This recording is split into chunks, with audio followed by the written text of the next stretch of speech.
Welcome to DubLife Diaries, the podcast where passion meets the open road. I'm Joe Person, your host and also a lifelong dubber. Buckle up because this ride is just beginning. This podcast is sponsored by Volksmania magazine. Good times, great cars, awesome Volksmaniacs. Visit Volksmania.com to learn more about this class-leading VW magazine. Welcome back to DubLife Diaries. My next guest, this is going to be an awesome one. He doesn't just build cars. He actually built an entire scene. So when two major VW drag events died about 20 years ago up in Michigan, most people would say, well, that's the end. But not Bren Hartman. He picked up the phone and he cold called a drag strip and refused to let VW racing die. He had US 131 Bug Run that today and now then became Eurofest, if I'm not mistaken, right? US 131 Eurofest, which is still alive and it's kicking today. And so is Michigan VW drag racing. This guy's restored them. He's flipped them. He owns about 6 of them right now. We're going to talk all about them. He races. He wins. He's behind me right here. You can see him. He's smoking his tires and getting it going. He organizes. He even has a Dairy Queen cruise night that he started because, well, why not? This is about keeping the culture alive, right? Bren Hartman, welcome to DubLife Diaries. Thanks a lot. Thanks for having me. I appreciate it. You're welcome, sir. Before we get going tonight, I do want to give a shout out to my sponsors. You guys know already. First one up on the list is Volksmania magazine. Good times, great cars, awesome Volksmaniacs. Visit Volksmania.com. You guys can use DubLife 10. That's DUBLIFE, the number 10 at checkout, and you'll get 10% off your first issue. I say it all the time, and I'm not going to take the opportunity to not say it again. But it's not just the quality of the pages. It's the people behind this magazine that make it special, make it what it is. So check those guys out again, Volksmania.com. Also, shout out to Salty Dub from the beach to the bay. Salty Dub is tearing up the VW coastal scene. These guys do events, epic events, by the way. They got tons of swag on the website, saltydub.com. Same discount code applies. Use DubLife10. Again, DUBLIFE, the number 10 at checkout. Also, shout out to my buddy Paul, the Oval Office. I'm repping his club. Awesome club. Obviously, all Oval Beetles. But yeah, man. All right, I'm done with the shout outs. I'm done with the sponsors. It's back to you. And now it's all about you. You ready? Sounds good. All right, man. So let's go back to the beginning. All right. I want to know. You got a whole lifetime in these things. How did VWs first enter your life? It's been interesting going back and looking at stuff, kind of going down memory lane since you and I started setting this up. And where Volkswagen started for me isn't 100% clear. I don't really know. I know as a kid, we went to Florida a lot. My grandparents lived there, and they were way more prevalent there. So that's probably where the appeal started. What I part of remember Florida? asking pardon me. What part of Florida? They were in Fort Lauderdale in the beginning, and then they kind of semi-retired to Mount Dora area. Oh, okay. So they were Yeah, a little further south, and then they came up a little north to Mount Dora yeah, area. Fort yeah, Lauderdale, where it was less hectic for them. I bet. Yeah, Fort Right, Lauderdale, huge scene for Volkswagens, so especially just a little north of Miami. Miami, epic scene for classic Volkswagens for sure. right. Yeah, I remember asking my dad if I could buy one when we were down there, and he's like, "Nope." He was a GM career guy, and they don't have heat, all that kind of stuff. So I didn't get one till way later. So let's talk about that. What was the first one that you actually owned? The first one I had bought a Fox, a four-door Fox. Okay. It was just a daily driver, just something I had bought locally, had it for about a year. But the first air-cooled I got was a 73 standard Beetle, baby blue. Found it on eBay back in 2000. Okay. Um, and the car was in St. Louis, Missouri. Contacted the guy, loaded up the family in our car, and drove out there, hitting all the money machines I could find to get enough cash to buy this thing. Right. And get to his house and we're looking it all over and decide to buy it. And he asked me, "So how you getting this thing home?" I said, "Well, I'm driving it." He said, "No, you're not." Like, what are you talking about?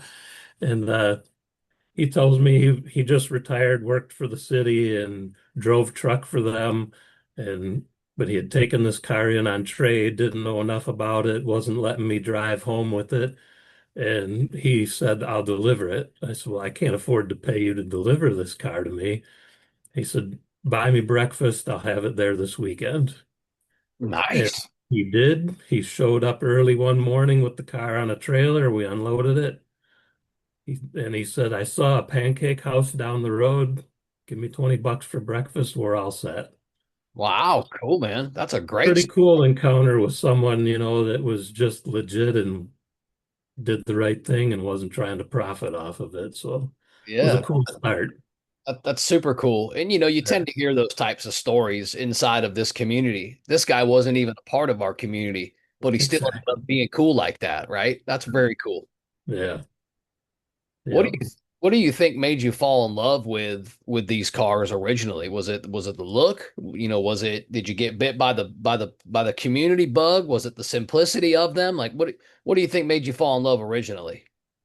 I think it had to be more the look because I didn't know the community. I didn't really know anything about the simplicity of them. Um, I think it was just more such a unique vehicle, and but beyond that, I don't really know. I learned a lot when I bought that first car. I It bet. Now, figured stuff out. Yeah. I'll go back to my beginning. My first was a 72 standard, which was an auto clutch, and it was in 96. I was fresh out of high school. I graduated in 95, and I was working at the Sears Automotive Center in a Jiffy Lube. And I come out of work one night about 5:30, 6 o'clock, and I saw this car sitting out on the perimeter of the parking lot. And I saw a for sale sign on the window. I'm like, you got to be kidding me. Yeah. I know this whole parking lot. I'm out here every day. They must have just set it up. So I go out and I look at it. It was like 2 grand.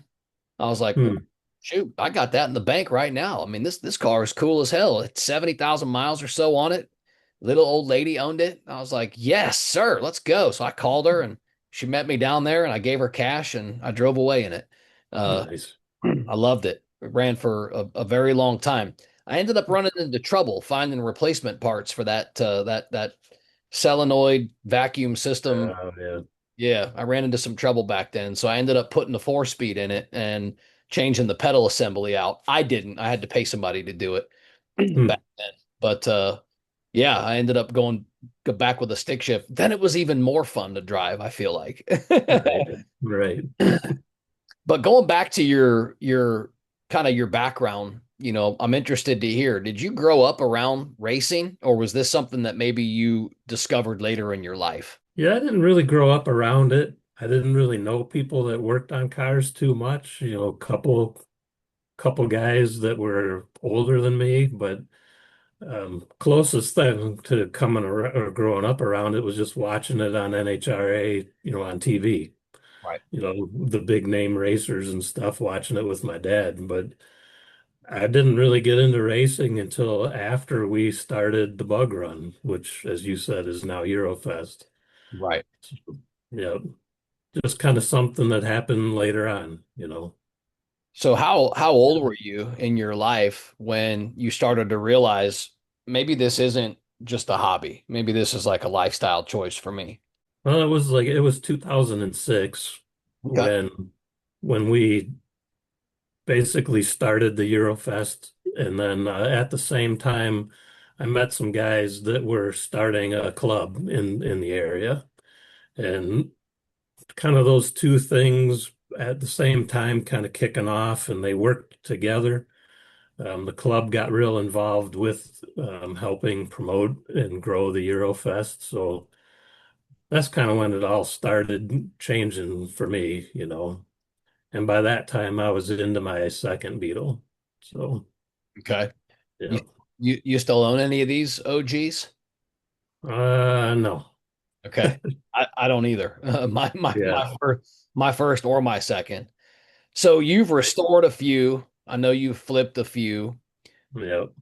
What did you learn mostly the hard way? We all have those lessons that these cars have taught us over time. What did you learn the hard way? Right. I don't know how much it was necessarily the hard way, but maybe a couple th the thing that surprised me is I did two actually, had them painted. They were pretty nice cars. I won some shows with them, won some trophies with them at shows. Um, but shortly into owning them, I realized that I was afraid to drive them. They were like too nice. And the first one I had done was a 67 Beetle, done it in Savannah beige, had a 1776 in it. And ended up finding my current 67 was a patina car. Mhm. And once I had gotten that done, I just enjoyed the patina more. So a lot of work into some a pretty nice Beetle and a pretty nice bus and got rid of them and pretty much just have patina stuff now.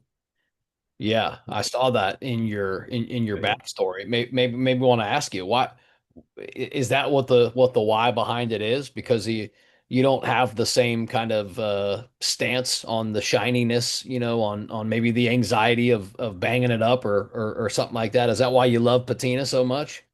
Yeah, that's a big part of it. And then when I did the 67 patina that I've got now, there it was real popular then.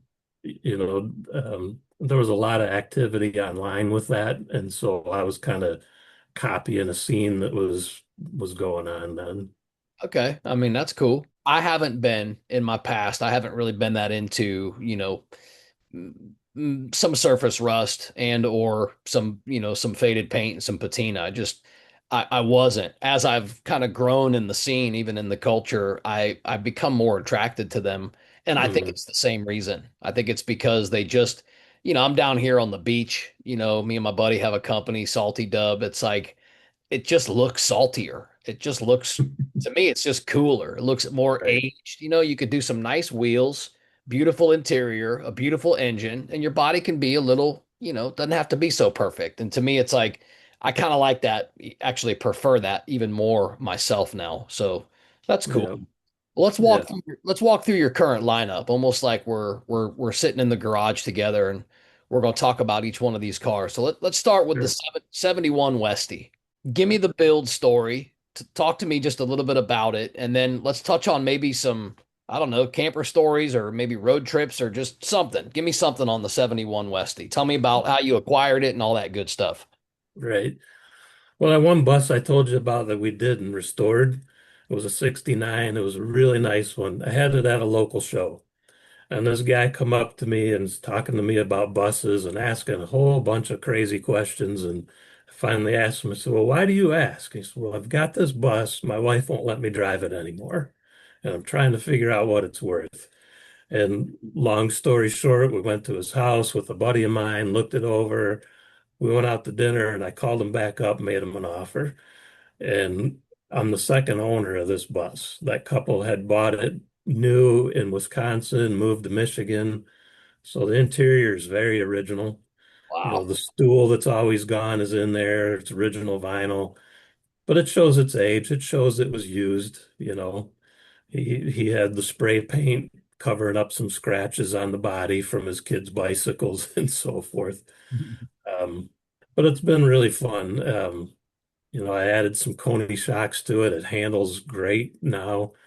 Um, I eventually put a 2180 in it Hmm. uh, that's in there now. Because one day my wife's like, I really like this bus, but it's slow. I'm like, well, I've got a solution for that. Sounds like a So, pretty good solution. yeah, it's been a lot of fun. But honestly, we mainly just drive it locally, drive it to shows. We love taking like Sunday drives in it, just getting lost in the country. But we haven't really used it for camping, just more of a driver. Yeah, no, that's cool. I can take Yeah. that. All right, Yeah. let's move to the 63. So you got a 63 11 window, this patina bus. Give Yeah. me the backstory. How'd you find this one? Found it on Marketplace. It was a Okay. guy that I'd seen on Facebook. He's done a lot of buses, seen a lot of his work. And the first time I saw it, I kind of ignored it. Second time, I thought, you know what? I'm going to look into this. seen pictures of his work. It looks high quality and just pursued it. I had been thinking about getting a tin top Westie and doing my own interior, like an early bay. I thought, well, I can do the same thing with this, and was interested in getting the split. Price was good. So it's about Thanksgiving this last year. And a buddy of mine, I talked to the seller a lot of questions, super accommodating. But a buddy of mine and I, we got in the car and headed down there with the U-Haul trailer and looked it over and bought it, brought it home. Good stuff. I love stories like that. I Yeah, love we get to go bring them home. Even more, I think I'm kind of like the thrill of the chase guy too. right. I got I'll make an admission, probably maybe 2 hours a day, which is too much. I'm on Facebook Marketplace. Sometimes I even go change my market. I'll go out, because I spent a long time out in Colorado raising my kids and having a family out there, about 9 years. So sometimes I'll go into Marketplace and I'll change my location out to Colorado Springs again. And Mm, I'll look around there because, out west there's no moisture. So there's a lot of dry cars out right. there. Really not, not a lot of rust. So, I'll dream. Yep. I'll dream and I'll find them. But yeah, I love how these cars always end up finding us. All right, let's move over to the 67. You got a 67 patina bug. Tell me a little bit about this one. Yeah, this one, well, we had found it. We were going to a show. We used to go to the Mid-America uh, show. It's about a 5-hour drive. And I was going down there in that beige 67 I was telling you about, and we saw this car on the side of the road. At the time, I was considering doing like the German look Super Beetle, Okay. big engine, big tires, all that kind of stuff. And we got to the show, and I saw the perfect German look car there. And I started looking it over and adding up the dollars. I'm like, I can't do this right now. It's way too much money. And then I asked my buddy, what was that car we saw on the side of the road? And then it was a 67. And we stopped and looked at it and ended up contacting the sellers of that as a business and went back the next weekend and bought it. Um, but it was a patina car. The guy said he had the heater channels and floor pans that it needed. Of course, they weren't the parts you really want to put on the car. Um, but yeah, a friend of mine was a welder. He helped me do the pans and the channels, and our club was real active at the time. And a lot of people helped put that car together. Cool. Um, yeah, so it's got the pans and the channels and a 4-inch narrowed beam, and it's lowered and Oh got yeah. lowering springs in the back and a full Blaupunk stereo in it. Ooh. And I've had that for, gosh, probably 12 years now. So it's the longest one I've ever owned. But Okay. yeah, a Sounds lot of nice. fun. Sounds like one I'd like Oh, to drive. I like them low. right. Yep. Yeah. All summer long, I would drive it back and forth to work. Yep. Just a nice cruiser. All right, let's move over to the Super Beetle. Now, to Right. me, Super Beetles get a lot of hate for some reason. I like them. I think they're sexy still, regardless. And they're also comfortable. But you got a 72 Super Beetle. Tell me about it. Yep. Yeah, this was my buddy's car. I'll talk a little bit more about him later, but he had a bunch of cars. This was his favorite one. He had found it on the side of the road. It had been beat up a little bit, but it was a California car, rust free. I mean, the doors close perfect. I mean, there's absolutely no sag in the car or anything. But yeah, I think they're underrated. They handle great. Um, and I've done some stuff to it since I got it after Rudy had passed, um, but I digress a little bit. I had a Carmen Ghia that I've since sold, and I had a 2110 in it. He Oh, came over and drove that car, and he's like, "What am I doing? I've got all the parts to put together a motor like that." And he had planned to build this motor and put it in this car, okay. and he got sick and never finished it. Oh, And so different cars and whatever, and I had that motor, and then I ended up getting this car from another friend of his that had bought it originally, and I put that 2110 in his car and There you go. finished it for him, you know. Good friend, good buddy. Yeah. And so now the car's got like top line struts in the front to lower it, and I've got scat high back seats in it that look period correct, Cool. and it's got an A1 Sidewinder, which you'll hear is a theme. I've got four of those now. Uh, I think they're great exhaust, but it's a blast to drive. It handles amazing. It's fast. It's the classic car with no stereo in it because you just listen to the engine. Awesome. Yeah, yeah, Yeah, sounds like it's fun. Now let's talk about the real fun though. So you got a 1970 drag Beetle. yeah. Tell us everything. Yeah, it's the one behind you there in the picture, and it's changed some since I've owned it. That was also Rudy's car. Okay. He and I drag raced together. He was a big autocrosser, and I pulled him into drag racing. But this car, he had, when he finished it, he took it to what was called the Ohio Mile. And it was a mile-long course, and he set a record in that car with the 1600 cc engine for What? the fastest mile. Yep. Wow. That's So, cool. yeah. He started a roll cage in that car before he got sick, and then I got the car from him.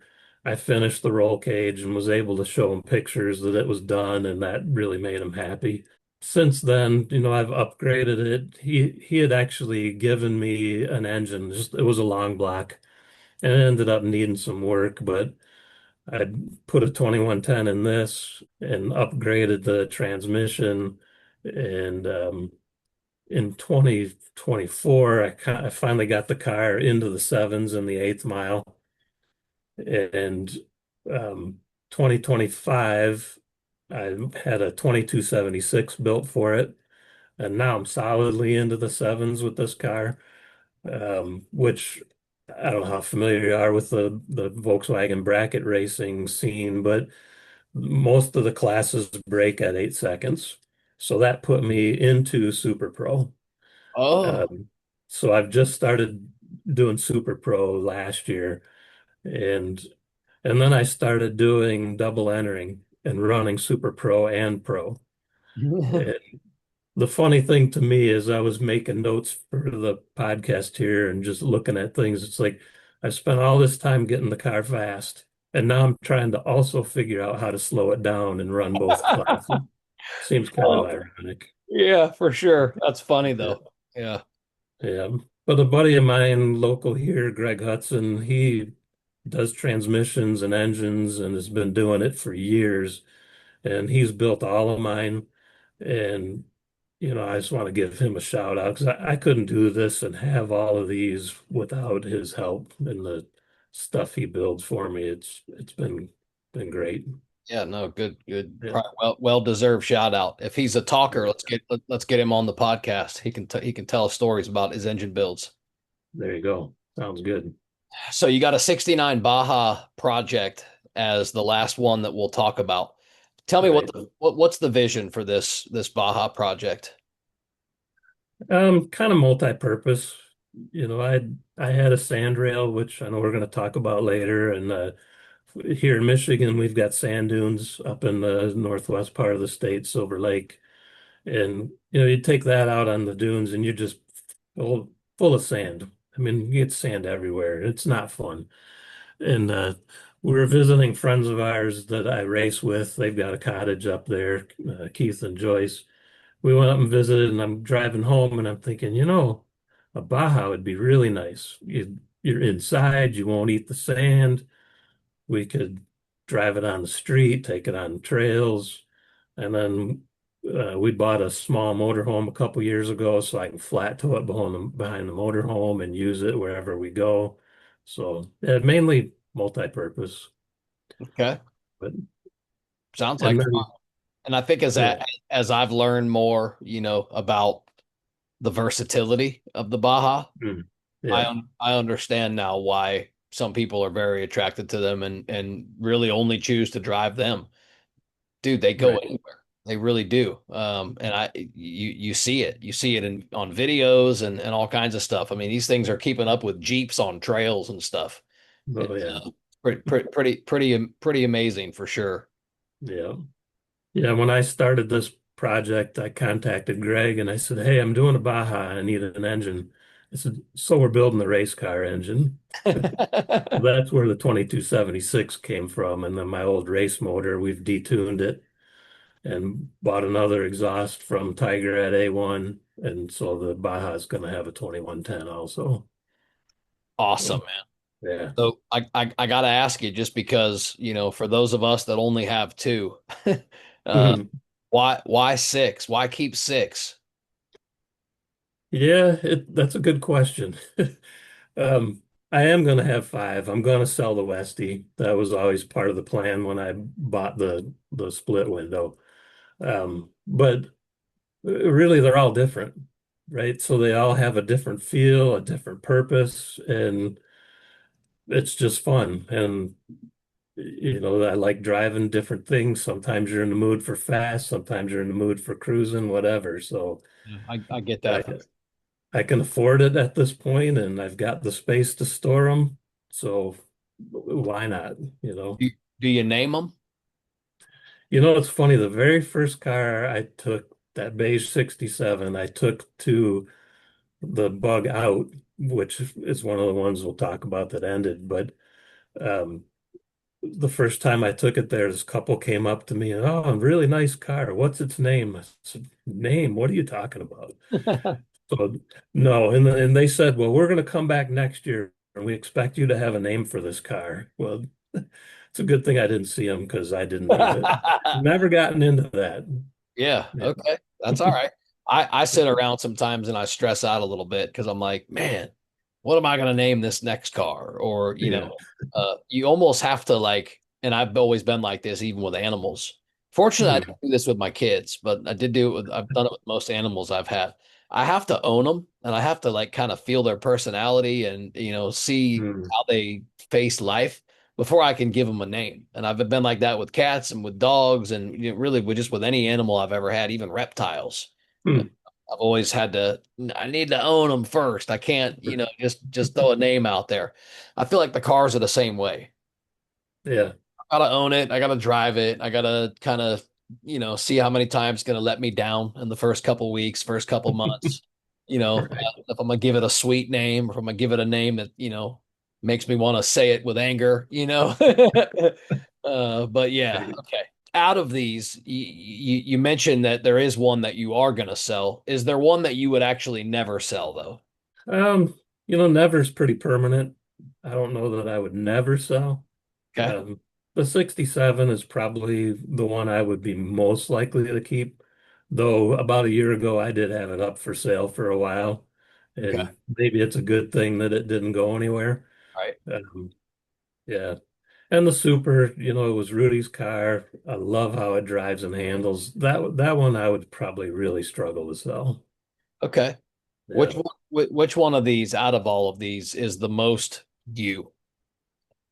The 67. Okay.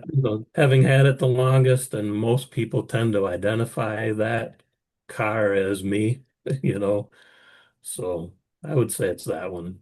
So let's talk about these drag events. You said 20 years ago or so, a couple of VW events died in your backstory. Kind of, tell me what happened. What happened with these events originally, 20 years ago? Yeah, so the bug out, it was in a neighboring town of Milan, Michigan, and it had been going for 20 plus years. It was a huge event, the classic format, car show, swap meet, drag race. It attracted a lot of racers. It was a big show. Um, I've heard some different rumors. I don't know what's true. I think the main thing is the promoter retired. Okay. He retired from his business and just retired from running this show. Yeah, that happens. We all get older and that happens. Yeah, 20 years is a long time. Yeah. Um, Especially when you're taking on the financial responsibility as a promoter, that's a big deal. Yeah. Not wrong. Yeah, and the other event, I had only really seen it for a couple years. It was a smaller racing circuit. They were going to a handful of tracks in this area. One of them was our home track, and they were doing a small car show with it. Um, and that the same year as the last year of the bug out, was their last year. And I don't really know the background, or I didn't really know those people. Um, I just I know that I had seen at that event at 131 at the track, there was a couple that had a really nice Beetle. They got out of the Beetle at one point and they had 131 jackets on. And so that's a little foreshadowing. We'll come back to that.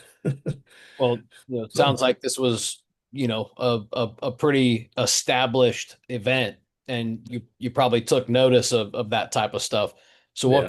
what goes through your mind when you realize, man, these events could disappear?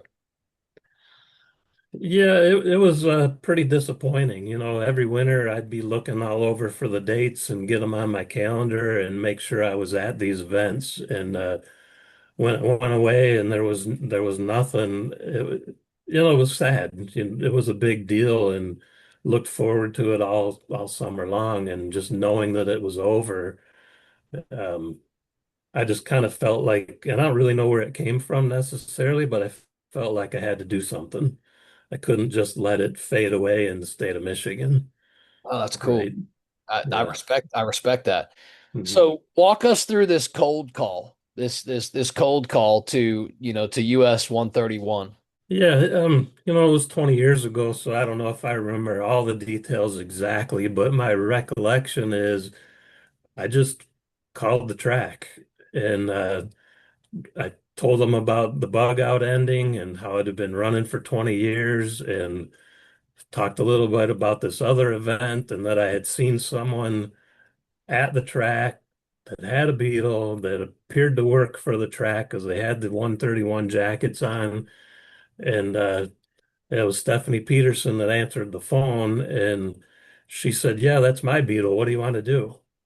It's pretty much how it went. And so I just explained to her the format of what was happening at the bug outs. And she uh she told me that her dad, Steve Irway, owned Rockingham at that time in North Carolina, and that they had done Volkswagen events there. And she had gone and helped at those events. So she was familiar with the format and everything.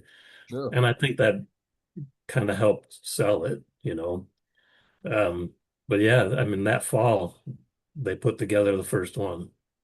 So it went pretty quick. Okay. Yeah. So for you, for I guess the big picture, right? Why does local racing culture matter? I guess I don't have a clear answer for that. I mean, I just enjoyed it and liked watching it, and it seemed so unique to me, the specific event for Volkswagen. And I just hated to see it go away because I mean the next closest one to us is 4+ hours away. And it just seemed a shame in Michigan to not have a Volkswagen race.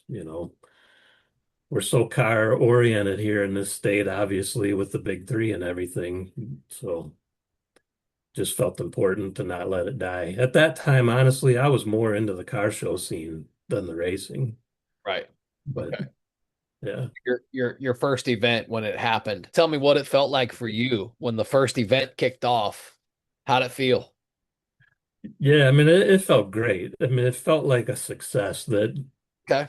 that show scene didn't die in Michigan, right? And just the fact that we pulled it off and that quick and had the full support of the track. Mhm. Um, you know, we're very fortunate here, and a lot of people I think don't really realize it, that our event is run by the track. It's not run by a promoter. I'm not a promoter, so the track handles the financing, they handle the promoting, they handle having the insurance, they staff it. And that's very unusual, I believe, in the scene for Volkswagen events. It's not common to have, that kind of organizational structure and help. Now, Right. let me make sure I say this too. I've Hmm. interviewed some guys that have been on the show from all over the country that are full-time promoters that are very good at what they do. Very Sure. passionate, badass cars, you know. Uh, Right. they do car shows. They have sponsors out the yin yang. It's like I'm asking them like, dang man, what are you saying to these folks to get them to commit to you the way that you are? And again, I think it's the way they give back. It's the way they fuel the community. It's the stories that happen, and yeah, man, I love these events as they take Right. place and as they evolve. Talking about the people though, the people in these kind of events, the people that we you know talk to, that we intertwine with, that we mix up with from a leadership perspective, being somewhat of a promoter. What has organizing taught you about people since you've been doing it? It's taught me that, there's a lot of great people out there that want to be involved. And, we have a big volunteer network that helps with this event. Mhm. Um, in the very beginning, we had a local car club, Volkswagen club, that's kind of faded some now, but we were super involved and we were promoting, handing out flyers everywhere we went, talking it up on the internet, and that was great. That's, I think, how the thing took off in the beginning, right? Um, but then also there was an example that we were at a show down in Indiana and I was passing out flyers and I met this couple that were into the water-cooled cars. And she's like, "Oh, cool." And she came to the next one. And the next thing you know, she's running the car show side of things, just kind of out of nowhere. And it's just cool to run into people like that are passionate about it, want to see the hobby grow, and just get involved. And she's been doing that for years now, comes in early, sets up the registration tent, registers all the cars, organizes it, helps with the voting, and volunteer. And Yeah, she has recruited people to help her, yeah, so it's been awesome. And it's stuff like that that keeps our show going. yeah. No, Yeah. so have there been moments where you have even felt like maybe this was something that you didn't want to do, maybe that you wanted to quit? Not necessarily the event or being involved in it. I've stayed involved and volunteered for the whole time. Um, you know, Stephanie and the track staff, they're busy running all of their events. So I try to be like the eyes and ears of the Volkswagen hobby and give her feedback. But um, the days of the event, I was always busy. I'd get there early, help set up for the car show, help the swap meet folks get their booth set up, and then I was drag racing. Hmm. And I talked to Stephanie and said, you know what, I'm going to quit racing at this event so I can do all this other work. And she said, nope, you're not. I'm going to just bring in more staff and I Oh, want you to race. oh, Stephanie sounds So like she's awesome. yeah, that was as close as I came to doing to quitting anything. Okay. Yeah, yeah. So tell me, what keeps this event going, 20 years later? Honestly, a huge part of it is Stephanie. She's been awesome to work with from the very beginning, from that cold call. Um, she keeps it going. We're a small event in their schedule for the track for the whole year. Um, and so I'm honored to work with her and have her uh, keep it going. It was her suggestion to do two a year right from the very beginning.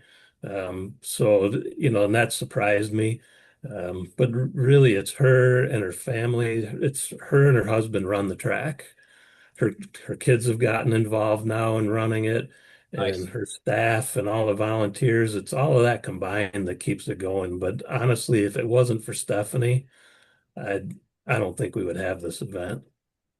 Oh man, that's Yeah, yeah, it's been awesome. got to give credit where it's due. And I think the Absolutely. suggestion for her probably came from her experience. You said, she had family down in Carolinas, et cetera, that had done previous events. And yeah, Right. that's pretty amazing. Sounds like a cool chick. Yeah. Yeah, she's awesome. So your first sand rail, Yeah. how terrifying was that experience?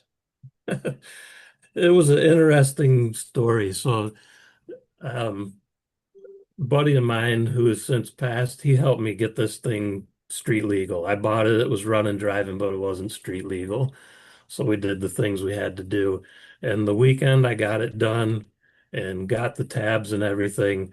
I loaded on a trailer and went to the drag strip to do test and tune. Had had never done it before. Um, and I show up and I remember the guy at work told me it was Mopar weekend and the place was packed, just packed. And I went by myself. Some buddies were meeting me, and I'm driving around looking for a place to pit. I see this guy with the Mustang. I'm like, well, I'll park with the other guy that doesn't belong here. Yeah. And I was talking to him, and he's telling me how the track works and how the lights work and all this kind of stuff. And later in the day, I ended up lined up with him. Oh. And it's funny as I was kind of going back through notes, my recollection was I beat him and he loaded up his car and left. Video evidence tells me my memory was a little optimistic. Um, I didn't beat him, but you could hear the crowd cheering. They couldn't believe I was that close to beating him. Okay. Okay. But yeah, Wow. the rail wasn't intimidating, but that event and the crowd and the amount of cars that were there, and the first time you're up there and you're thinking, man, am I going to do all of this right or am I going to look like an idiot? And it ended up a pretty successful day, so it was fun. The 64 Beetle. What's the setup in the 64? Yeah, so that car I had bought from George, it was just a shell, and I'd had it painted, and George is the one that introduced me to Greg Hudson, and Greg built me a 1835 and just a mild trans upgrade. But we lightened the car as much as I could figure out how to do. Rudy and I, that was our fun. We just challenged each other to see how much weight we could take out of these cars, because weight is horsepower. Right. Um, but yeah, that stayed in 1835, and when I got the 70 from Rudy, Mhm. I sold that car to a buddy of mine, and he's still got it now. He's lightened it even more. It's got a 2332 in it, Whoa. carbon fiber hood, fiberglass doors. He's gone nuts with it, but Oh yeah. Yeah. it's cool. The car's still here, and he and I work together on our cars and stuff. So That is cool. yeah, But yeah. the 70 you said that you have has got the 2110 in it. It did. And last year we put a 2276 in it. Oh, Yeah. all right. Okay. Yeah, All right. Well, let's talk about winning for a second.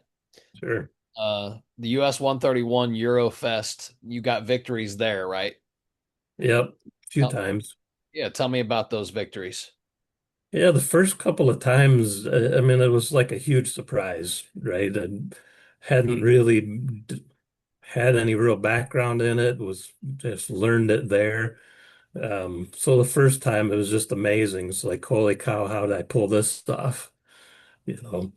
Um, but then as time went on and I did it more, it felt different. It's like now the upgrades to the car or practice or, getting seat time, then it's like, okay, this is paying off. I've figured out how to do this a little bit more. So it's been fun to go through that progression over the years. Yeah, so then there's the Summer Nationals in Ohio. Is that some Yeah. of your toughest competition? Yeah, there's a fair amount of guys that come up from there. There's one guy in particular, Troy McNair. He's got a rabbit that's crazy fast, and now he's racing a beetle also. And he's one of the tough ones. I try to avoid lining up with him whenever I can. Okay. Yeah. And then there's Mason Dixon. Yeah, this was a fun event. The first time I'd gone, had never been there, didn't know a whole lot about it. And Scott Picaro, the promoter, he saw we had posted on Facebook we were coming and thanked us. Couldn't believe we were coming from Michigan. when we got there, he welcomed us, just an awesome guy. And a neat event, really big, tons of cars and different cars. That's part of the fun of traveling to some of these is you see cars you don't see locally. And I my car had been running 8.2s at home at the time, so I signed up for pro. And I get there and my car ran 7.8s. I'm like, what the heck is going on? So we had two time trial runs. I slowed the car down, tried everything I could to slow it down, and it only dropped to a 7.82. So I'm like, okay, this event's too big. I'm not going to try and change classes. So I dialed in an 8, and that's the first time I ever pedaled the car every pass, and I ended up winning the class. Wow, man. Yeah.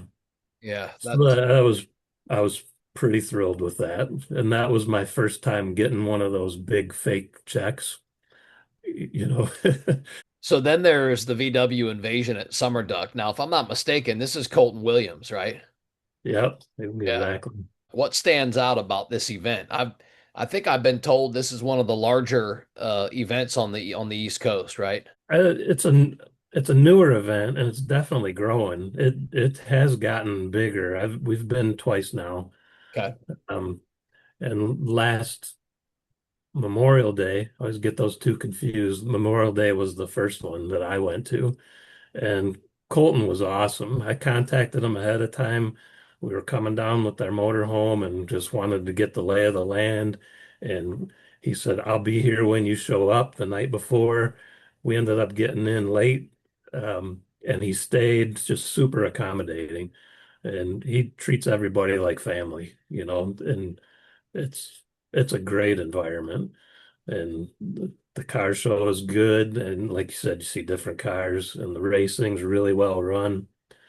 Um, yeah, it's been fun. And this event is one where the first time I tried doing the dual entry, and he helped me coordinate that. Hadn't done that before, had to get right back up in line and all that. And he's been really cool. And on that first one, I got another one of those fake checks with real money too. Yeah, yeah. Fun Because I stuff. won the Super Pro class the first time there, which Yeah, was that was awesome. yeah, nothing wrong with winning. My No, personality type, I've worked in sales my whole life. I'm a sales trainer. right. That's what I do for work professionally. I own a real estate company with my wife as well. Okay. That's all we do is sell. Yeah. So nothing wrong with winning. Certainly Right. a younger brother. I've got two older brothers. Was raised in a family that was very competitive. And yeah, I think it's just part of my spirit, my background too. Nothing wrong with Right. winning. Right. Tell me this though, what does drag racing teach you about focus over the years? Um, it teaches me that it's important. Bracket racing is primarily what we do. I don't get into the heads up stuff. I'm not really fast enough for that. And so consistency is super important in it. And one of the things that I know is I'm not always good at it. It's easy to get up there and you're thinking about the wrong thing and whatever. It's easy to get distracted, but it's super important. So Yeah. is it adrenaline or is it precision? Probably for me, it's more precision. I mean, Okay, of course, there's adrenaline when you win, but naturally. yeah, it's about the precision and trying to figure it out and how to um, be consistent. You've got to hit that dial in and so forth. So, So how do you handle when the opposite happens, when you don't win? How do you handle losing? well, I've lost more than I've won. Um, Michael Jordan used to say that. oh yeah, I try not to let it bother me. My wife tells me that sometimes I'm not very good at that. I'll overanalyze it, especially if I know I screwed something up, trying to figure out what I did wrong, what I got to do next. Yeah. Um, but it's just the fun. I mean, this is just a hobby. I don't take it super serious, so I just try to learn and improve and have fun with it. Um, But when I do lose, like I mentioned before, we do a lot of traveling with Keith Allen and his wife Joyce, and the four of us go together to all these races now, and we have a lot of fun traveling like that and doing that. So that's important to me. But the other thing we do is we help each other. So if I'm out, I'm immediately crew chief, and I'm helping Keith through the event, and he does the same for me. So, That's cool. losing just means you change your role for Yeah, us. that's super cool. Well said too. So a Yeah. lot of racers, drag racers especially, have rituals. Do you Yeah. have any pre-race rituals? Not a ton. I mean, of course, I'll look at what the other car's dial in is to figure out if I'm leaving first or last, and understand what's coming. Um, but I always get like the pre-race jitters, and so the first time down the track kind of helps settle that down in the time trials, but a lot of times I'm just get my helmet on, so it narrows the focus. You hear less, it's like getting your blinders on. Yeah. Yeah, I see you And focused. I'll sit there and take a deep breath and just try and settle down. But beyond that, No not a worries. whole Okay. All right. Some people, won't eat breakfast or, they can't have a banana the night before a race, whatever. I hear all kinds of stuff, and I lot. have Yeah. over time. Yeah. All right, let's talk about this Dairy Queen cruise in. I know it's relatively new, something that you had started. Tell me how Mhm. it started. I got the idea from the VW Life guys on their YouTube channel. Okay. They talked about just a setup event and it'll grow, and they emphasized consistency with it. Same place, same time of day, same day within the month. Okay. So I just kind of took that and pieced it together, and we started doing it the third Thursday of the month. Okay. And we do it May through September just to avoid the bad weather. Sure. But that's kind of where it came from. So first night you did it, first Thursday. Hmm. How many cars showed up for your first event? I think we had about 10. Okay. It's never been anything real huge. Um, I think maybe we've gotten up to 14, 15 cars. Um, and some of that for me is I look at it like we got a small core group here in Battle Creek where I live, and Okay. we do this in Hastings, which is about 20 miles away. And if nothing else, that core group gets together once a month. Yeah, which is nice. So, yeah. So why a Dairy Queen? Is it just because of accessibility or is there a reason? There's family history there. My Okay. grandfather, they lived in New York, and he got involved in Dairy Queen real early on, like Uh, with the founders of Dairy Queen, and he sold the franchises in New York. So we just have a family history of like in Dairy Queen. I grew up going there and stuff. Super They interesting. they were out of it after I was or before I was born, but just still kind of that connection, I guess. My dad worked in them and helped train the new owners and all that kind of stuff. So Oh, heck yeah. No, that's yeah, cool. That's cool. So there's definitely yeah, history there. That's why Dairy Queen. All right. right. Hey, Plus, it was a good location. It's on a main street and in Hastings there, and Hastings kind of central between some of the bigger towns in the area. So I thought it might draw some people from other towns, and it did. Yeah, cool. yeah. What do you think makes these, kind of cruise nights different from maybe a larger car show? I think the key difference is they're just more relaxed, right? They're just that. They're a cruising. It's just a, hey, let's meet up and hang out. So there's no pressure of trying to get a trophy and polishing your car and all that kind of stuff. It's just getting together, catching up with friends and hanging out. And and for me, selfishly, it's an opportunity to try and promote the Eurofest to anybody new, right? Anybody shows up, they're getting flyers. Yeah, no, that's good. That's good. As they should. As they should. We got to keep these Right. events alive and, the only way to do it is to put the word out there. right. Tell me, do you think that grassroots gatherings really matter in a community? I think so. I mean, from this type of thing, there's been some nice growth. Like uh, guy that's become a friend now, David Vanderschaff, he started a cruise in his own up in Grand Rapids that's an hour away, and Okay. he's doing the same thing. And now we're actually merging our Facebook pages into one to promote it all together. You Okay. know, so Cool. that's some growth that's come out of the Dairy Queen Third Thursday thing, right? And we end up meeting people that are new into it, just got a car, and we're helping them figure things out. Yeah, cool. So I Awesome. think it helps make some of those connections, you You know. you guys So, got some of the younger generation starting to show up. Are you noticing anything there? yeah, well, David's son comes often. Okay. Um, One time I went up to one of their cruise-ins and I offered to let him take my Super Beetle for a ride, and his son jumped in the car before he did. You know, Oh yeah. yeah. Heck yeah, I bet. I probably would try to beat him to it as well. Yeah, so he's interested. There's another father and son that come, and the son's building a Beetle or a bus rather. I'm sorry, and so I drove mine up there the one time and put him behind the wheel, and we went around town in it, and he was thrilled. He was hooked. So That's yeah, that's they're our coming. real responsibility is to keep this air cooled culture alive.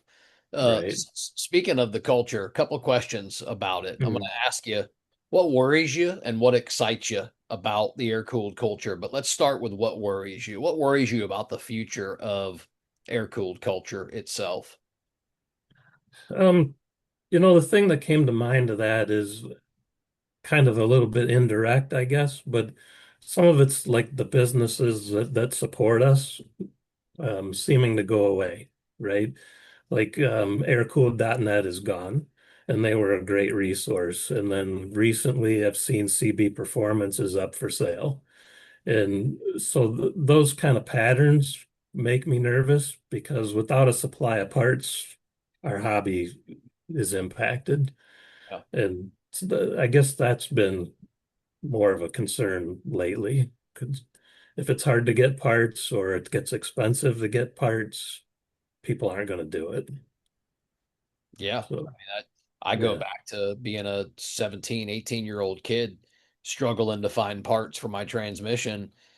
I had to put a whole different assembly and transmission in it because I struggled to find parts. So I can only right, imagine as an engine builder slash, yeah, how that would be. So yeah, I can imagine. All right, let's flip this right. though. What excites you? What excites you about air cooled culture? Um, I mean, a big part of it is the friendship that comes out of a lot of it, right? And I hear you talk about that a lot on your podcasts, and that to me is exciting. Most of our friends are from the Volkswagen community, just as my wife and I. So that's exciting. And then meeting new people in it and seeing like some of the younger generation get in it. Yeah, And even like when we take our Westie to shows and the little kids come around, like the toddlers, and they're all looking at it, and we're excited to let them crawl in it. It's like we go up to the parents and say, "Go ahead, let them crawl all over it. They aren't going to hurt it." And yeah. that's fun to see. But That's important um, too, yeah, to not be, that I don't know. I say this because it comes to mind, but to not be the Karen of the to not, just to I've had a couple other guests that come on too that are, let the kids in them, let them touch, right, let them feel, let them experience them, let them beat the horn, right, let them rev it up, let them feel it, Well, hopefully they'll get hooked, right? yeah, That's what we're hopeful for. But yeah, that's yeah. cool. Yeah, I'm the other exciting thing for me is I've been retired just about a year now, and I get to spend way more time in the garage working on the Volkswagens. So all right. that's exciting and I looking bet. forward to the warm weather and getting them on the road. So Do you think our hobby, air cooled Volkswagens as a whole, do you think it's getting too expensive? it's definitely getting more expensive.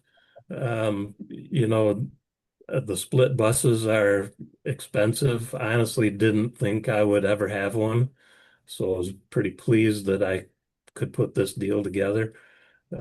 But yeah, they're getting more expensive. And then, you know, when those took off and started getting crazy expensive, and then you could see it in the bay windows and the other ones that used to be less desirable. So, I actually prefer a bay myself. right. I've had a split, and I probably would have kept it if it wasn't as far gone as it was. um, for me. Now, the guy that got it didn't think it was far gone at all, but he does metal work, etc. I didn't, and don't. But again, looking at them side by side, my brain and my mind, if I've got two of them together, I'm gonna go inspect the bay before I am the split. Even though splits are gorgeous and I don't have anything against them, I just Yeah. I prefer that large front window and just the shape itself. But again, this ain't about me. Back to you. Back to you. Do you think that flipping these cars, these buses, do you think that it's helping or that it's hurting the hobby? Um, I mean, I think it's drawn some more attention to it, but I think the flipping, like the stuff we saw, like on the Barrett Jacksons and stuff, where the buses went for over 200,000, I think that hurt the hobby because, in general, the Volkswagen hobby is affordable, or it had been, and they're cheaper than like the V8 cars and stuff. Right. But I think that kind of flipping hasn't helped. Okay. So the high Yeah, end builds and that yeah, type of flipping. Okay. I mean, that's yeah. I can take that. Let me ask you Mhm. your opinion on something. If because you're into racing, it's Right. not something I'm that familiar with, but if somebody young, like my son's age, or these kids that come to, your meetups, if a younger person or a younger kid wanted to start racing VWs, where would you tell them to begin? Um, I would start cheap, find an inexpensive Beetle that's not rotted out and don't go overboard on it. I think you can get into it and have a lot of fun and keep the cost down. Spend time making it faster by making it lighter, and that's easy. Take stuff out, drill some holes, you know, and uh, and really you can get into it with just a 1600, because like we've talked about before, the drag racing in the Volkswagen world's primarily bracket racing, and it's about consistency, not the ultimate speed. To me, the only time speed is important is if you want to be in a different class to race a different group of racers. But yeah, I would say keep it cheap and just get into it and get your feet wet. Okay. Yeah. How about what's your thought on the electric conversions? Is it a yes or a no for you? Uh, Currently a no. Okay. I feel that there's a lot of capability within the Volkswagen air-cooled platform. You know, like we went out to Texas versus the world last year and just spectated. And man, it's incredible what these cars are doing with an air-cooled Volkswagen engine. So I don't see the need for it. Kind of the same thing with Subaru conversions or people putting V8s in them. Yeah, yeah, yeah. I'm not a real purist, but that's not my thing. Yeah, okay. You Yeah, can have that. That's why I wanted to ask. right. I've seen, like Bug Jam or some of the larger shows that attract, five, six, seven, 800 cars. I've seen Sure. I've seen some converted, like I'm thinking of one now that the Ammerman family did. They did a thing that was on a Tesla uh you Mm, build essentially. All the motors, right. everything was Tesla, the batteries, the brain, the system. And dude, this thing was incredible. I mean, it won some awards at Bug Jam. I've Right. seen a beetle, a oval window beetle Shout out to Oval Office. There you I, go. I saw an oval beetle at one of these shows I was at recently that was gorgeous. I mean, I couldn't believe this thing. Then you get around to the back of it and I go, "Hold on, it's electric?" Yeah, And the electric, aspect of it looked just as beautiful as the rest of the car. So, can't say that I personally would do it. I'm just a old air-cooled fan myself, but right. those some of the builds are pretty incredible, man. There's no dollars spared. I mean, if Oh yeah, they would have invested the same thing into the air-cooled parts, they'd probably have a pretty badass air-cooled setup. Um, right. but anyhow, let's get back to talking about drag racing. Do you think drag racing still exists in 20 years in the Volkswagen community? I think so, and I hope so, because I enjoy it, and I hope to continue doing it for a long time. Um, you still see new people getting into it, even though you can kind of see sometimes the flip side where, everyone's getting older and there aren't as many of the young guys getting in it, but there's people still getting into it, Yeah. and I think it'll continue. And if we continue to have tracks that support it, like our local one, yeah, it'll keep going. So I'm like this fan, right? And I feel like these guys, I'd be willing to jump in my Gia and drive it anywhere, Right. quite literally. But my kids, they don't have that same, because they hear when I call my wife when I break down, and Mhm. I'm like, honey, we got to call AAA, come get me, or whatever, Uh, Yeah. so where it's at with my kids is they're into them. They like it. They come to our events. They have fun. They help. They volunteer. But when it comes to, like, let's just say, for instance, my 15-year-old, Mhm. very recently he's told me that, he's wanted an F-150. That's what he's wanted this, since he was like a 10-year-old. He wants a truck. He wants a truck. It's a four-door, it's a crew cab, it's four-wheel drive, it's got big tires, blah, blah, blah. Well, Yeah. last year he comes to me and he says, Dad, I think I've changed my mind. I think I want a GTI.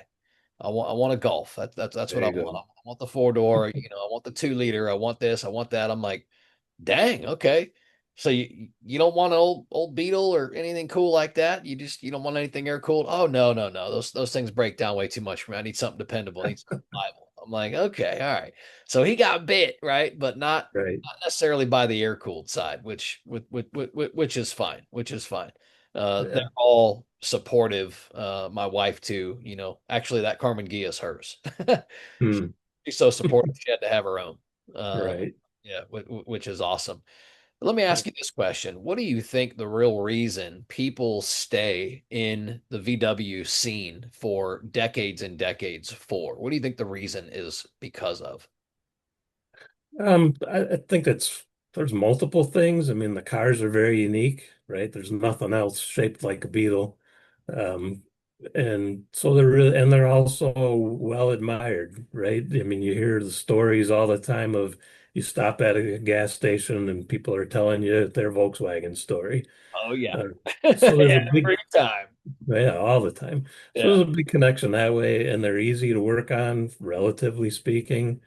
They, and even though we just contradicted it, but they tend to be inexpensive.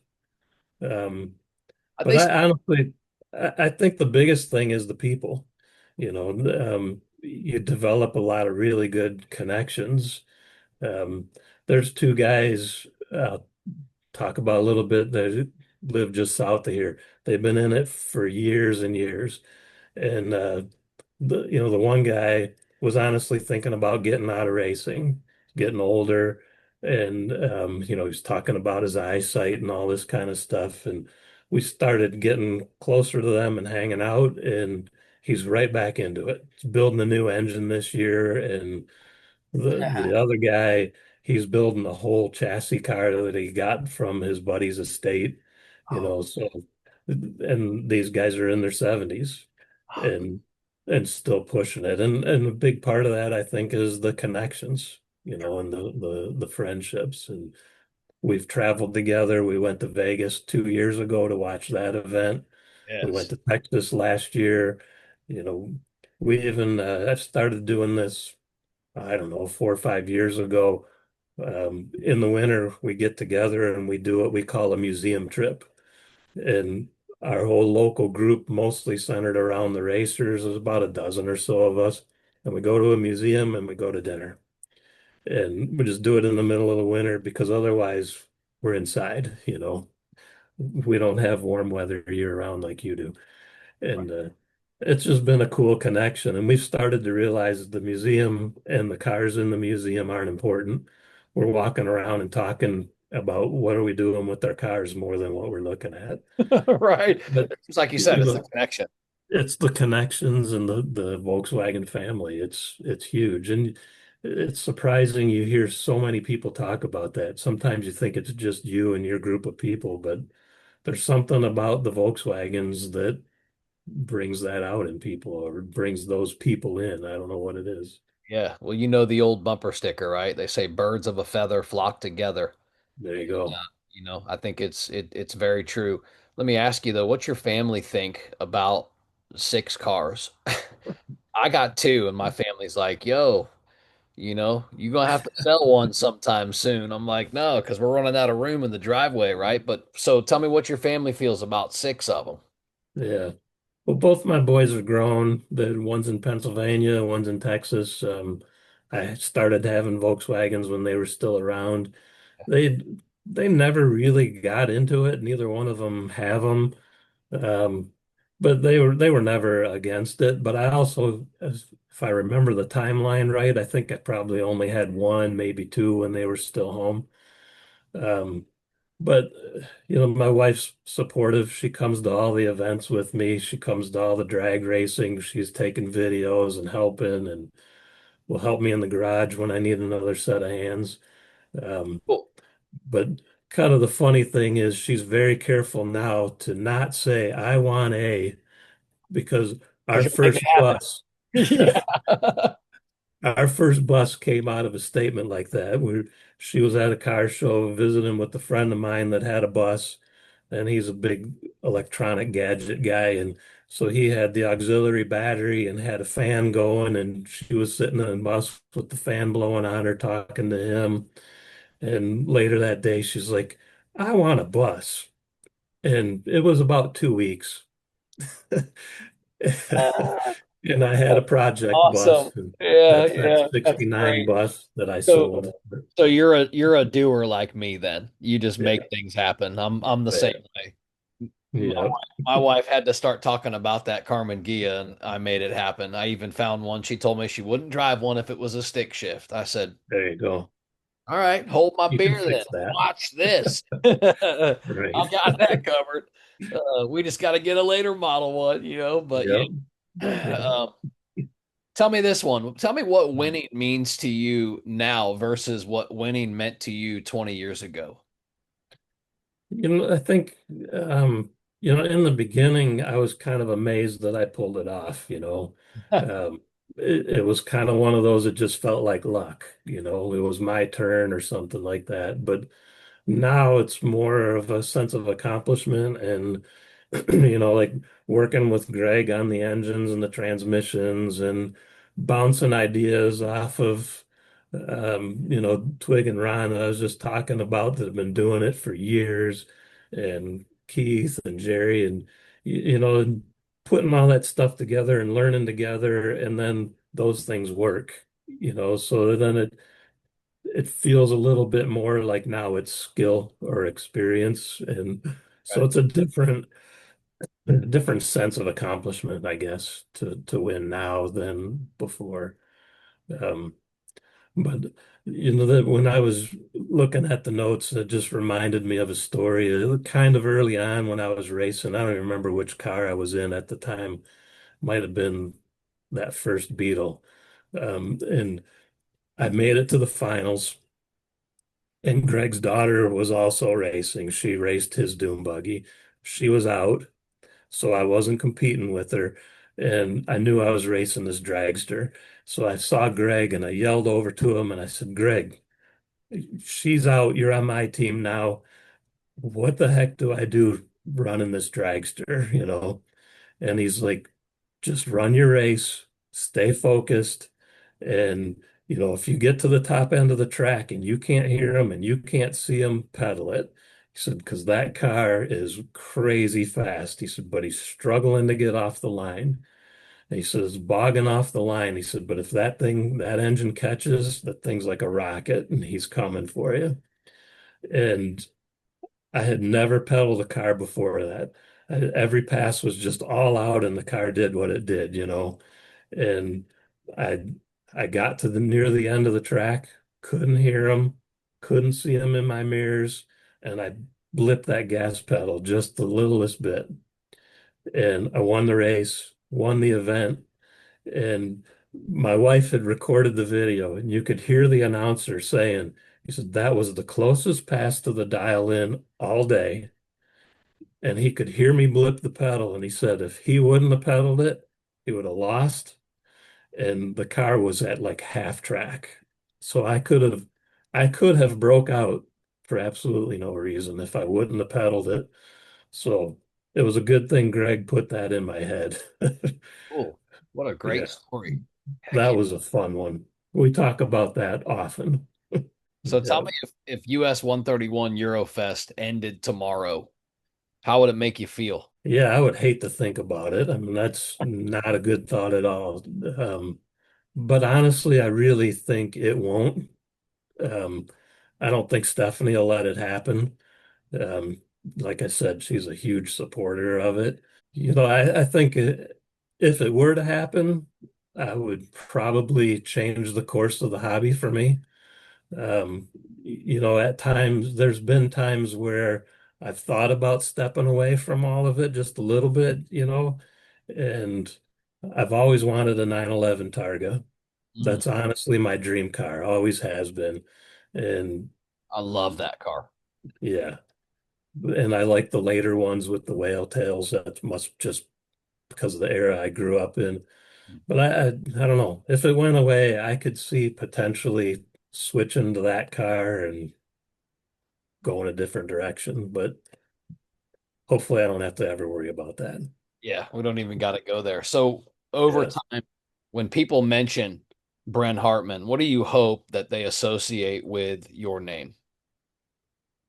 Yeah, I think leadership, I mean, that's always been something that's been important to me. Every job I had, I tried to move into at least an entry level leadership role. Um, but I also am more of the behind the scenes kind of leader. Um, like Eurofest, Stephanie's the one out front. I'm the one in the background, kind of helping and encouraging and promoting and stuff. But yeah, I hope people recognize that, from things like Eurofest and helping keep it going, the Dairy Queen thing and the museum trips and so forth. Yeah. That was well said. That was well said. I got some rapid fire style questions for you. These are Okay. questions that demand a fast response. You hear me say this probably every podcast episode. If a story comes of it, so be it. But again, they're designed to be kind of a quick, fast response. You ready for them? Sounds good. All right. First VW that you ever drove.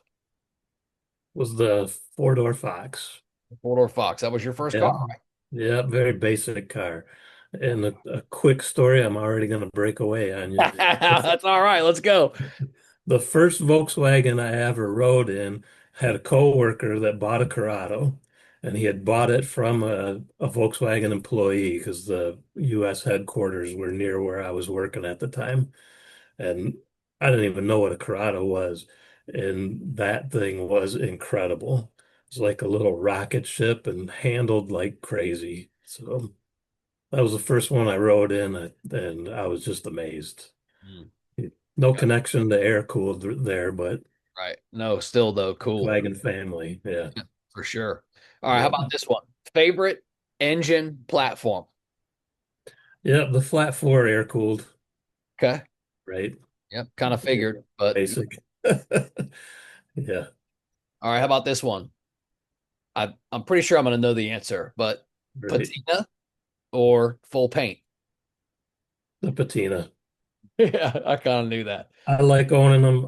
I appreciate, the real high end painted cars, but I don't prefer to own them at this time. And I kind of like the sleeper idea of a patina car, kind of maybe not looking so nice, but then having the big engine in it and has the performance and surprises people. So that's Yeah, fun too.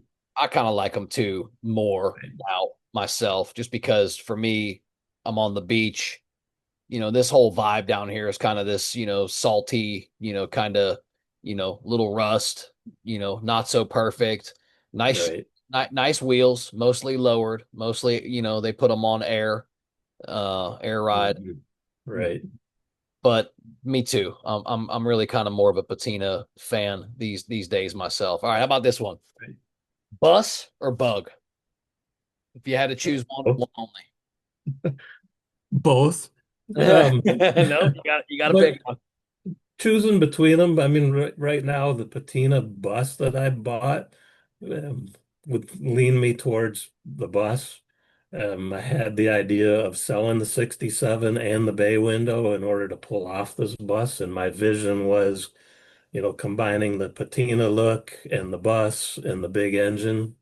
Okay. So if I could only keep one, it'd be a bus. Best track you ever raced on? Well, of course, it's 131, our home track. There you go. And it is an awesome track, honestly. I mean, this year they've switched to NHRA and they're getting a national event. So Wow. it's an amazing track and an amazing facility, really top notch. So yeah, we're very fortunate to have that resource right here and then have them support our hobby. Yeah, super cool. Yeah. Interesting question. Hmm. Some people get rubbed the wrong way by it, but I'm going to ask it anyway. What's the most overrated VW? Overrated. Yeah. I think the ID Buzz. Oh, they were so overrated that they stopped selling them in America. Yeah. Yeah. Yeah. Yikes, yikes, yikes. All right, but give me your reasoning. Because of the hype. I Yeah. mean, Volkswagen drug that out for so long and teased, the Volkswagen people for so long and kept showing prototypes and changes and that it was going to be affordable and all this. And then when it finally came out, it wasn't cheap. I mean, I think it looks All. good, Yeah. but it's so expensive that they just priced themselves right out and the range isn't there. And they didn't It offer was they didn't offer disappointing. they didn't offer a gasser or a diesel. I mean, No, from what I understood and from what I've read, no, Mexico's picking up production of them, and the very first thing they're doing is a TDI. really. Yeah, that's what I read. I'm Hmm. like, if that's true, what a slap in the face for us, Yeah. because you put a TDI in that thing, and you would have been, Yeah, it would have been awesome. it probably would have sold for 69, $70,000. But like you said, electric with a 200-mile range. I mean, I test drove them, just because why Did not? you? You kind of had to. But Yeah, yeah, we test drove it, and my wife and I were both like, yeah, no, right. just no, just no. All Yeah. right, back to you, back to you. So most overrated is ID Buzz. All right, one part that you absolutely hate installing.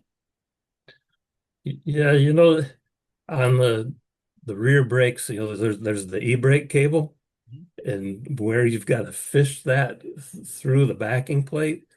Man, I can struggle forever to get that lined up and in place. That's a frustrating one. Okay, all right. And lately, from the split window bus, the seal between the glass and the frame for the vent wing, holy cow. I ruined three seals before I got that put together correctly.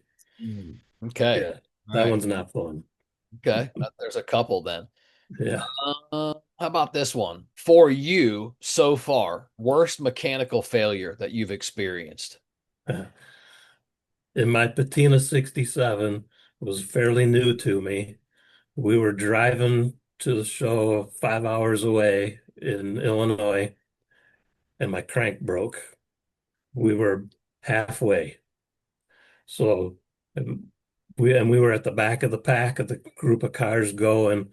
I'm on the side of the highway, and I called my buddy who was out in front of me, and I said, "Hey, my crank just broke or something. I'm done."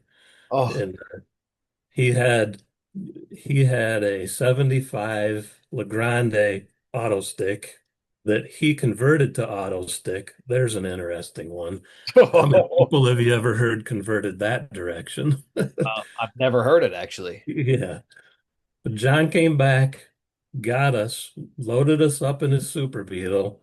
We went all the way home, got my van and tow bar. He left his Super Beetle home. We went all the way back, picked up the 67 and went on to the show for the weekend. Oh, cool, man. You talk about friendship in the hobby. Yeah, That's friendship right there. That was huge. hell of a story. Yeah. All right, how about a dream Volkswagen that you don't own? Yeah. It's in the Volkswagen family, the 911 Targa. But Yeah, right on, man. if That's I had to awesome. stay Volkswagen, it's a 69 fastback. Okay, so From yeah, everything I've heard about those, they're supposed to ride amazing and handle amazing. And I've read that some people actually equate them to a 911.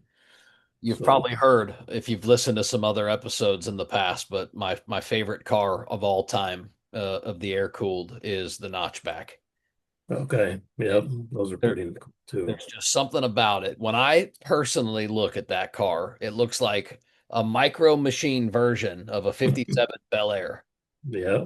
It's that it's that coned out rear fender. It's the round front, front light and just the it just looks like that to me. Yeah. Sometimes people have said, I don't really see that, Joe.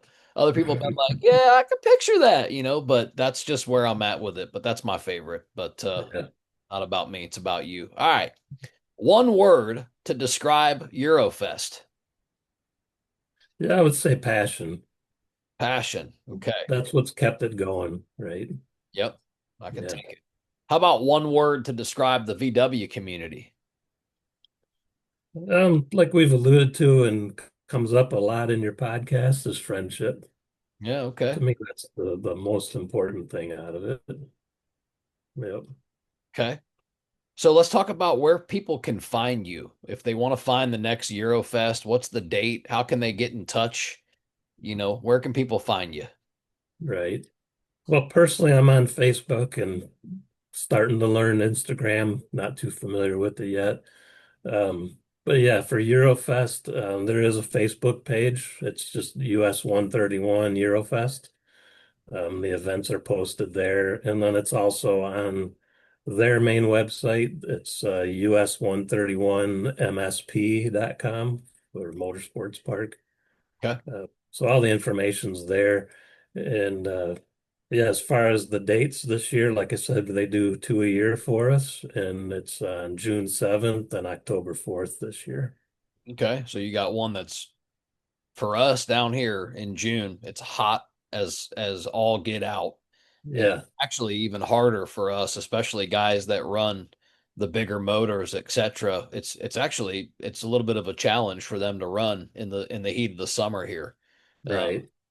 Obviously air cooled if it's hot air doesn't mean a whole lot, but awesome, that's Yeah, where they can find you. So right. tell me this, what give me one final message that you have for anybody that's sitting on the fence about potentially getting into the Volkswagen community, the culture, getting a car, whatever. Give me one final message to them. I mean, I think that it's just do it, right? I mean, they're not complicated cars. I never worked on cars growing up. My dad didn't work on cars. I learned it through the Volkswagen hobby, and I feel like I've done a lot and accomplished a lot. So it's very doable. Um, you know, relatively, they're not expensive. They're a blast to drive, and the people are great. So, I mean, I invite people all the time to get into it. So, do you want to give anybody any shout outs or say what's up to anybody or, just give any credit where it's due to anybody? Yeah, sounds good. I mean, I've mentioned a lot of people throughout the podcast, but I think one key person that's really been helping Eurofest is Donovan Lattimore. He's got Lattimore Racing engines up by Silver Lake.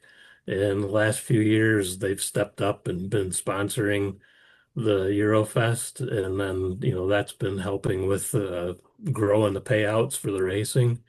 So Yeah, Donovan's been a great help and been All a right, long time participant too. He's a racer himself. So nice. And that's a wrap for this episode of DubLife Diaries.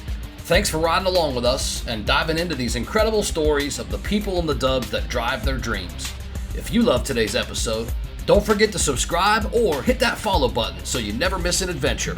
Do you have a story to tell or know somebody else who's living the dub life? Awesome! Reach out to us. You can find us on all socials at DubLife Diaries or shoot me an email. I'm not hard to find. DubLifeDiaries@gmail.com. Until next time, keep the engines humming and the wheels turning, and always follow the road that inspires you. This is Joe Person. I'm signing off. I'll catch you on the next ride.